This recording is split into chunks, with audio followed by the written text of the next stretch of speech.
Now we have Professor O'Reilly as our next speaker. He is from the University Hospital in Cork. Good afternoon, Mr. Chairman. Thank you for inviting me today. I want to present my talk today from the perspective of a patient dealing with cancer during this pandemic. I felt that the patient's voice should be the loudest today at this important meeting. I also felt it would establish unity of experience, as everybody listening to me today will either develop cancer in their lifetime or have a loved one affected by it. The painting in the slide is of Cork, where I live, but what I will describe in the next 7 minutes is what's happening where you live, to your constituents, your friends, your family today. Next slide. Being a patient with cancer before the pandemic involved logical, orderly, timely care. Now it is order wrestling with chaos. Schedules are disrupted by loss of staff due to COVID-19. Supports are gone. Many of my patients have children with special needs who are suffering because school is closed. The local cancer support centre is closed physically. Their partners keep losing and regaining their jobs. If they are experiencing domestic abuse, it has got worse. If they have a bereavement, they are limited to having 6 people at the funeral and may not be able to see their families to console them or be consoled.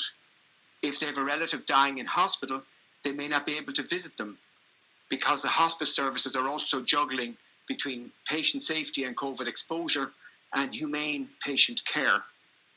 They have to cocoon constantly so that their treatments can continue on schedule. They're terrified that a partner or a child or a partner who needs to work outside the home would bring COVID home with them. Previously, they felt that cancer had locked them out of life. Now they feel like the woman in the hopper painting shown on the slide. COVID-19 has imprisoned them in their suffering. Next slide. They're worried about going to hospital if they're sick or for treatment because they might get COVID. We've told them that we're making care as safe as possible.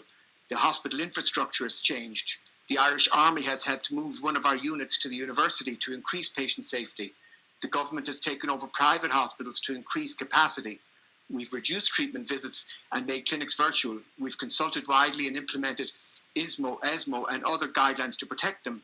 But we also have to admit, as Dr. Krul mentioned earlier, that we've limited knowledge on COVID and chemotherapy or how to treat people who have had COVID, including long-haul COVID. Their sense of isolation is worse because they've lost their liaison nurse who was reassigned, and their genetics appointment has been cancelled for the same reason. Next slide. In January 2021, things got worse in Ireland, with the highest COVID incidence per capita in Europe. Where I work, scans were cancelled because 25% of the X-ray department had to self-isolate suddenly. My patients understand that these things happen. Even today's meeting could be cancelled because the translators or information technology staff were sent home. But what if your life depended on the meeting? These cancellations are undermining. Next slide. Everybody says that doing treatment on time, such as surgery, is important to improve cure. Cancer specialists have shown that even a 6-week delay can reduce cancer survival.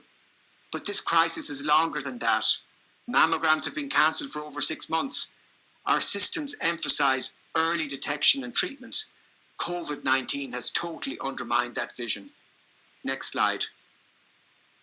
In the United States, the director of the National Cancer Institute modelled what happens when you disrupt a service for 6 months. He showed that death rates remain increased for over a decade. This is the most important analysis in my talk. Other groups have shown similar statistical projections. Miriam has said the same. Dr. Krul has said the same in her talk. But this one is the clearest example that I've seen. However, statistical models hide things. Statistics are human beings with the tears wiped away. A lot of suffering is projected in this slide that we will see in our communities in the next decade. Next slide.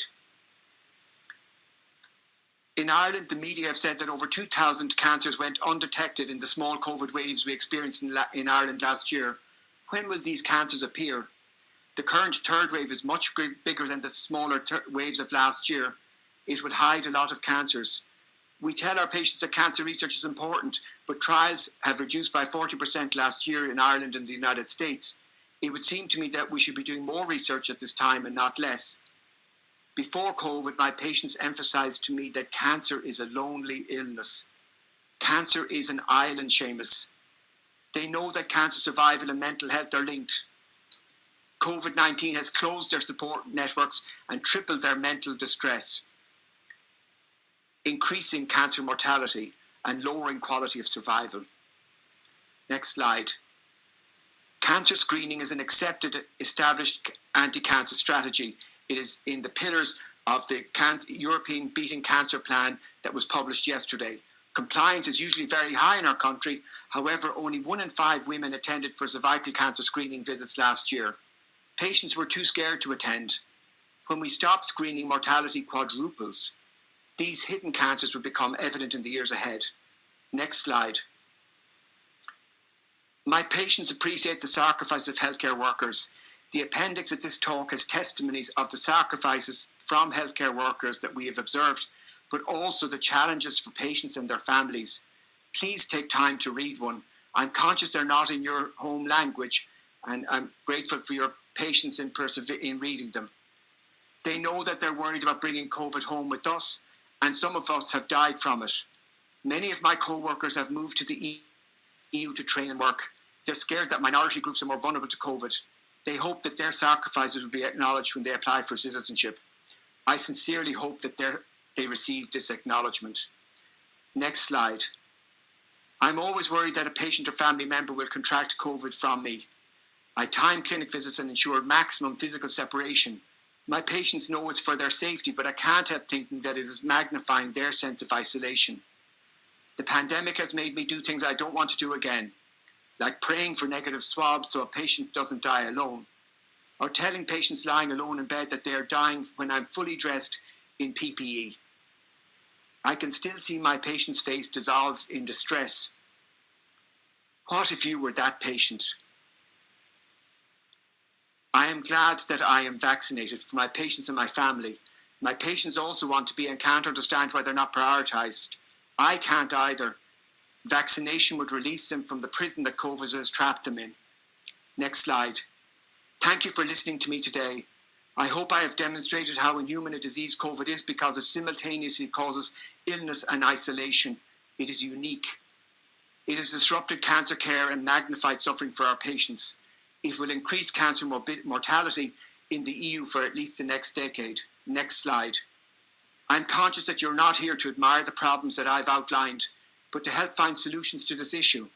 For our communities, I feel in the short term that the Parliament can help by accelerating vaccination rollout, by developing a community cancer catch-up programme, by funding studies of the interaction between COVID and cancer therapy, reinforcing mental health supports for patients and healthcare workers, and by workforce planning and by a European health card number.